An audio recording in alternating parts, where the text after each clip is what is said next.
এটা অতিকে গুৰুত্বপূৰ্ণ খবৰৰ সৈতে ষ্টুডিঅ'ৰ মধ্যত মই নব গগৈ।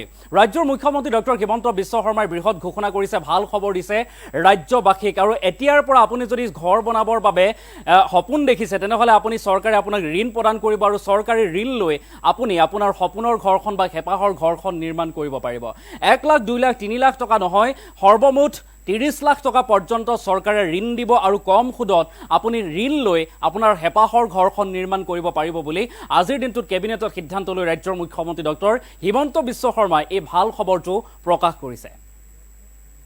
এটা ডাঙৰ খবৰ জনাইছো এই মুহূৰ্তত, চৰকাৰী কৰ্মচাৰীৰ বাবে বৃহৎ ঘোষণা কৰিছে মুখ্যমন্ত্ৰী ডক্টৰ হিমন্ত বিশ্ব শৰ্মাই। ঘৰ বনাবলৈ 30 লাখ পৰ্যন্ত ঋণ দিব চৰকাৰে। আপোনাৰ সপোনৰ ঘৰখন আপুনি কম সুদত চৰকাৰৰ পৰা ঋণ লৈ নিৰ্মাণ কৰিব পাৰিব। আপোন ঘৰ আঁচনিত এতিয়াৰে পৰা লাভ কৰিব 30 লাখ পৰ্যন্ত ঋণ। 30 লাখ টকা পৰ্যন্ত আপুনি ঋণ লাভ কৰিব। পূৰ্বে 15 লাখ টকাৰ ঋণ লোৱাসকলে চৰকাৰী কৰ্মচাৰীসকলে লাভ কৰিব এই সুবিধা। আৰু পূৰ্বে ঋণ লোৱাসকলক অতিৰিক্ত 15 লাখ টকাৰ ঋণ দিব চৰকাৰে। এটা ডাঙৰ খবৰ জনাইছো, অতিৰিক্ত 15 লাখ টকা পৰ্যন্ত ঋণ প্ৰদান কৰিব। আপোন ঘৰ আঁচনিক লৈ আজি কেবিনেটত বৃহৎ সিদ্ধান্ত লোৱা হৈছে। আপোন ঘৰ আঁচনিক লৈ কেবিনেটত বৃহৎ সিদ্ধান্ত লোৱা হৈছে আৰু কেবিনেটৰ অন্তত চৰকাৰী কৰ্মচাৰীক ভাল খবৰ দিলে মুখ্যমন্ত্ৰী ডক্টৰ হিমন্ত বিশ্ব শৰ্মাই। আজিৰ দিনটোত এই বৃহৎ ঘোষণা কৰিছে চৰকাৰী কৰ্মচাৰীৰ বাবে। বৃহৎ ঘোষণা মুখ্যমন্ত্ৰীগৰাকীৰ। আপোন ঘৰ আঁচনিত লাখ লাখ টকাৰ ঋণ লাভ কৰিব। আপোনাৰ সপোনৰ ঘৰখন আপুনি নিৰ্মাণ কৰিব পাৰিব। ঘৰ বনাবলৈ চৰকাৰে দিব 30 লাখ টকা পৰ্যন্ত ঋণ।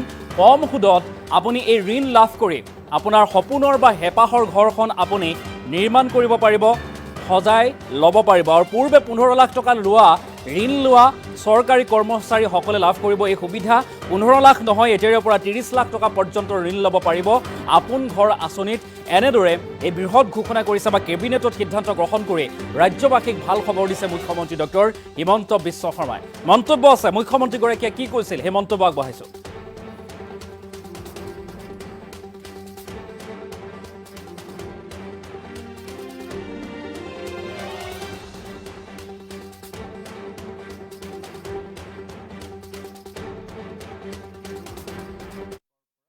ঋণ ল'ব পাৰিব আপোন ঘৰ আঁচনিৰ অধীনত। যে এই গৃহ ঋণৰ সৰ্বোচ্চ যিটো পৰিমাণ সেইটো 15 লাখৰ জেগাত 30 লাখ টকা হ'ব। অৰ্থাৎ এতিয়াৰ পৰা চৰকাৰী কৰ্মচাৰীসকলে আপোন ঘৰ আঁচনিৰ জৰিয়তে 30 লাখ টকা পৰ্যন্ত বেংকৰ পৰা চৰকাৰৰ জৰিয়তে ঋণ ল'ব পাৰিব। একাংশ কৰ্মচাৰীয়ে আমাক আহি আপত্তি দিছিলে যে আমি আগতে 15 লাখ টকা পালোঁ, কিন্তু নতুনসকলৰ কাৰণে আপোনালোকে 30 লাখ কৰি দিলে, গতিকে আমাকো আৰু 15 লাখ টকা ঋণ লোৱাৰ সুবিধা দিয়ক। গতিকে চৰকাৰে আজি কেবিনেটত সিদ্ধান্ত লৈছে যে যি 37,277 জন হিতাধিকাৰীয়ে চৰকাৰী কৰ্মচাৰীয়ে পূৰ্বতে 15 লাখ টকা আপোন ঘৰ আঁচনিৰ জৰিয়তে ঋণ লৈছিল, তেওঁলোকে এতিয়া 30 লাখ টকালৈকে অৰ্থাৎ আৰু 15 লাখ টকা বেংকৰ পৰা ঋণ ল'ব পাৰিব আপোন ঘৰ আঁচনিৰ অধীনত। যে এই গৃহ ঋণৰ সৰ্বোচ্চ যিটো পৰিমাণ সেইটো 15 লাখৰ জেগাত 30 লাখ টকা হ'ব।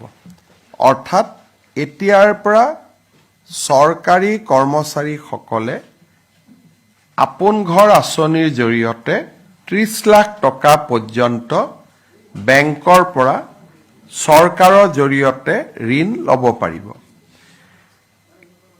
একাংশ কৰ্মচাৰীয়ে আমাক আহি আপত্তি দিছিলে যে আমি আগতে 15 লাখ টকা পালোঁ, কিন্তু নতুনসকলৰ কাৰণে আপোনালোকে 30 লাখ কৰি দিলে, গতিকে আমাকো আৰু 15 লাখ টকা ঋণ লোৱাৰ সুবিধা দিয়ক।